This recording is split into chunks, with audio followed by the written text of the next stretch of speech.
Call it a sculpture garden or an art course where arts and live animals come together to form one of the most amazing, unique mini golf course. Metal sunflowers, fossilized tree, an overturned boat with a church-like interior called the Holy Ship. Lots of water hazards make this 14 holes golf course challenging and engaging. The nude sculptures are tasteful enough for family fun, which everyone who plays the course turn into in short order.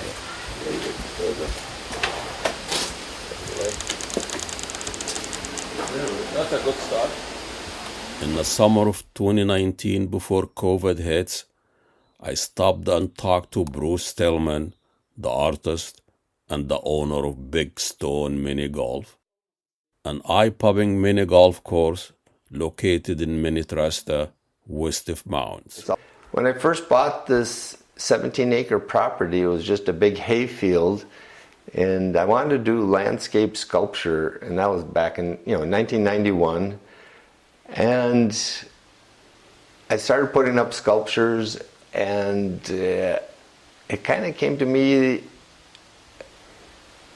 the functional landscape sculptures could be mini golf holes. If you're going to make a sculpture, how could you adapt it into a mini golf hole? And so the practical side of me, functional art, I kind of do that in some of my artwork. You'll see carved out stone pumpkins with leaves, and I call them pumpkin vine benches, so you can sit on the leaves.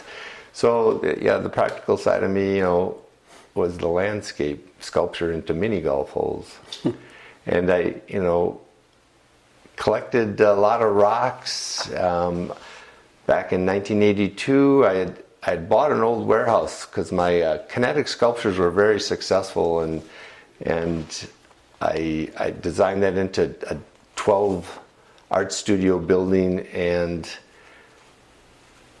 just polishing metal every day and grinding metal and shipping it to all the galleries. I didn't get to see the pleasure, and this works out great, having the mini golf and living right here on the property and people laughing and looking at art. And it's our 16th year, and it's just keep adding to it every year, and it's just what I want to be doing. It's always kind of fun when a group of people are walking by, there's a piece out there, rock, paper, scissors, and one person will yell out, "Oh, rock, paper, scissors," because they kind of figured out just what that piece is about. And, it's not easy to figure that one out. I don't think very few people do. But when I do explain it to them, they really can appreciate it, and they like the idea. Here, but I rented out the house, and there was an organic farmer, and he had goats. And I grew to like the goats. And so when I set up the mini golf, I knew you could feed goats, and that was one of the attractions. You can buy goat chow at the clubhouse and feed the goats, and the little kids love doing that. Even there was a well-known guy who runs an investment company, very well-to-do, and he came out and always loved feeding the goats. It was kind of fun to see this very wealthy guy just want to feed goats. We try bottle feeding them when they're young, and they become real people friendly, and we have a mix of alpine goats and Nubian goats. Nubian goats. Yeah, alpine goats especially, but a lot of goats like to just climb. If they get loose, they'll jump on your car. But it was a kitschy little goat yoga, and have doing the downward dog and the goat jumps on your back kind of idea, and it became a popular hit. And I'm behind on that project. We were supposed to have goat yoga here by now. No, don't do that. But we're going to have it next year, just so people can write it off their bucket list, or part of the fun get it things over to do. with. It's interesting because yours, you come in a piece of land, empty. You said this is like a blank canvas, and you make something out of it, create arts, and it fits nature. It's like, kind of, you tell your own story, but you're not disturbing the other stories around you, the natural stories. Yeah, some people are fascinated that I didn't have any plan how to do any of this. I just started doing something and it led to the next thing. Like for instance, Goat Mountain, this cobblestone igloo looking thing. When I built that, I had no idea goats would be there. And it was out of necessity because that was the first project in 1992. There was a pile of garbage there and the grass grew on it and through screens and broken glass and you couldn't pick it up anymore. So I piled it up and I had these cobblestones and I made this igloo looking mountain and mowed around it for years, and then eventually it became the goat pen, Goat Mountain. Well, I like to really work in harmony with nature. It kind of like most of the landscaping trees are all volunteer trees and Corporate man, you don't get the feel of an institution here. It's a farm, art, nature, animals, and this is probably the only clubhouse where you sell tomato or goat meat. I think you could describe it as kind of uninstitutionalized, because if you get a committee and people, I have guys that help mow the grass and there's a lot of weeds, and sometimes I'll yell at them like, "Don't cut those weeds down," I want to leave that patch of weeds, And one of our new workers is very organized and does a great job, Bill. And we don't want to fire this guy. No, he's great. No, I love Bill, I give him areas he can cut down the weeds, and in some areas we just leave it all natural. Yeah. People want to control the environment. Yeah, getting these big trees that were cut a certain way and just turned upside down as a piece of artwork, they started rotting away, and I really loved that piece still. So somehow it came to me to make this skeletorial spiral railing pieces around to hold the shape of the tree, and the tree could eventually rot away, and then the shape of the tree would still be there with the spirals. And so it's really working with nature, because nature helped dictate the shape of this sculpture. But then I actually became an art collector. So there's a dozen different artists have at least one work here. Dale Lewis, we love his work. There's a lot of those now, and it started off as like a private entity thing, but I wanted to develop, it grew to, I want to build a sculpture park, so I did start a nonprofit organization, and now it's partnered with the sculpture park or the mini golf, and over 40 years we'll have I want to build the sculpture park, part of my exit strategy, that the nonprofit can keep it going, because it's very well received by the community. That they like the people around here. They occasionally get friends and relatives or whatever, and they appreciate that they can just come here to entertain. We have the bocce ball court now, and the beanbag toss, cornhole, and we have a big slab of granite for a ping pong table outside, and the giant chess set, and like the tabletop shuffleboard and the checkers, and so it's a lot of activities.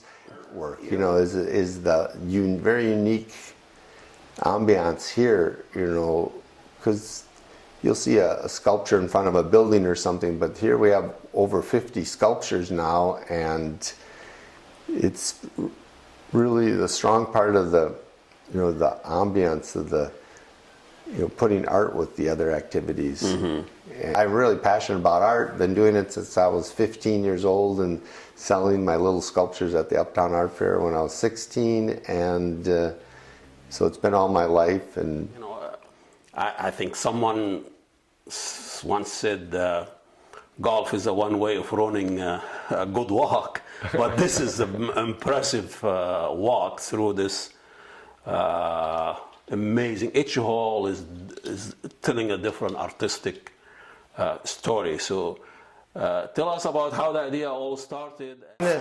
When I first bought this 17-acre property, it was just a big hay field. And I wanted to do landscape sculpture, and that was back in 1991.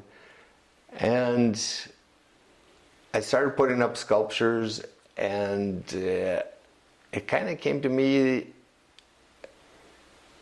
the functional landscape sculptures could be mini golf holes. If you're going to make a sculpture, how could you adapt it into a mini golf hole? And so the practical side of me, functional art, I kind of do that in some of my artwork. You'll see carved out stone pumpkins with leaves, and I call them pumpkin vine benches, so you can sit on the leaves. So yeah, the practical side of me, was the landscape sculpture into mini golf holes. And I, collected a lot of rocks. Back in 1982, I had bought an old warehouse because my kinetic sculptures were very successful, and I designed that into a 12 art studio building, and just polishing metal every day and grinding metal and shipping it to all the galleries. I didn't get to see the pleasure, and this works out great, having the mini golf and living right here on the property and people laughing and looking at art. And it's our 16th year, and it's just keep adding to it every year, and it's just what About some of I played through this couple of times through the mini golf, and one of them this, I felt like I'm a Noah Ark, that ship that's upside down and it has hole in it, and you call it the holy ship or something? Yeah, well, it's kind of, I like to, instead of designing something from scratch, I have piles of different material, or run across that Chris Craft Romer boat. A steel hull boat was being scrapped out, and it had the engines and the propellers on it. The guy wouldn't sell me the propellers, but I ended up finding these food blending machine, Close enough. and they looked like propellers, so that went on it. But so I used a lot of found material, and in that one I turned upside down and cut all these holes and made these windows out of my extruder machine, melted plastic, and onto a pizza pan, and made the colorful windows. And it kind of looked like a cathedral with stained glass windows, and so we ended up calling it Holy Ship. So People will say something else. creative humor. But, yeah, that was one of our fun. But actually, called or scrap metal, that where they cut out a material and it made an interesting shape and for grapevines to grow up, and that was just another hole. And then there's the big spiral, which I think it might be still called sunflower spiral, but we don't do the sunflowers there anymore. And that was inspired by Richard Sierra's Spiral Jetty in the Great Salt Lake. He made this road that just went into a spiral in the lake, and I had piles of cobblestones because back at my studio downtown, the city needed to use my parking lot to redo a railroad bridge. So as part of the payment, I said they had to bring me 40 truckloads of cobblestones out here from the streets, those old granite cobblestones, which are fun to... I kind of had a natural liking with physics and art. They kind of blend together in a lot of the pieces, especially with the kinetic sculpture that I'm well known for, with simple physics of a pendulum swinging and the counterweight slowing down. But on that last hole, it was a big slab of granite that was being thrown out at the quarry, and I just, understanding water would just fill in. If you pump water on one side, it would just fill it in, and gravity. Yeah, and you take a little diamond grinder and you just keep plunge cutting and break away the stone, and then you can actually carve that stone with a hot torch, a real hot torch. Instead of having your diamond industrial cut look, the hot torch heats up the surface so quickly that it expands and just flakes off the rest of the rock. Whoa. And it kind of flakes off naturally how the rock was put together, and it ends up looking real natural, carving with a torch. Where you throw the bean bags and the elephant bird in a new bocce ball court. Right over here. It's fun. So it's really evolving pieces. You just keep adding things as... I think it's a great combination with, I love the sculpture park, but what makes it even more of an experience, an art experience, you can throw in the games. The beanbag throw is popular. It's real easy for me to make a set of those out of metal sheets, and bocce ball courts, we just take some of our driveway gravel, and I had, the curb stones. I was trying to figure out how to use these rocks that I had, and they worked perfect for the bocce ball court. And Sasquatch we got new this spring, so we have announced we have daily sightings of Sasquatch at Big Stone Mini Golf, Bigfoot. But that's a Dale Lewis sculpture, and we really like his work. And he rents out sculptures, and we came up with renting some of his sculptures with the option to buy. And I ended up buying what we were renting plus a couple more because he did some great works. We'll look at the woolly mammoth and the elephant bird along with the rhinoceros. If you look close on the rhino, it's all stamped with these little stamping like certified noise qualified for Harley Davidson mufflers on the rhino in small print. But they must not have worked because they're all in, he got them all at the scrap pile, so maybe they weren't noise proof. But a lot of the story of your pieces here start with scraps, start with something people will say. It was nothing on it, it was just a hayfield. And I kind of work with nature because most of the landscaping are volunteer trees that come up. I put in some evergreens, but my practical side made the functional landscaping or functional sculpture into mini golf holes. And so it's, instead of making fun of it, it's more of a making mini golf fine art. And when you go to fine art in a museum, it's in this kind of sterile environment. So once again, working with nature, this is just out in nature, and it gives it a whole different appearance when it's out in nature. With more sunlight. A lot of museums don't have windows, and it's kind of a real sterile. This doesn't have walls. Yeah. Some people say the Walker Art Center is a great building but no art, and we have great art but no building. When Bruce saw the millions of dollars spent at the sculpture garden at the Walker Art Center, he had to make a statement. A statement with the ivy of money feeding the walker. It's an old person walker, but it definitely picked on double meanings with health costs and stuff. But also, I'm passionate about the arts, and what the walker did with 75 million is very upsetting to me, and no one would hold them accountable. So I have a nonprofit organization trying to hold them accountable for some of the things. Art world well enough that it was not legit.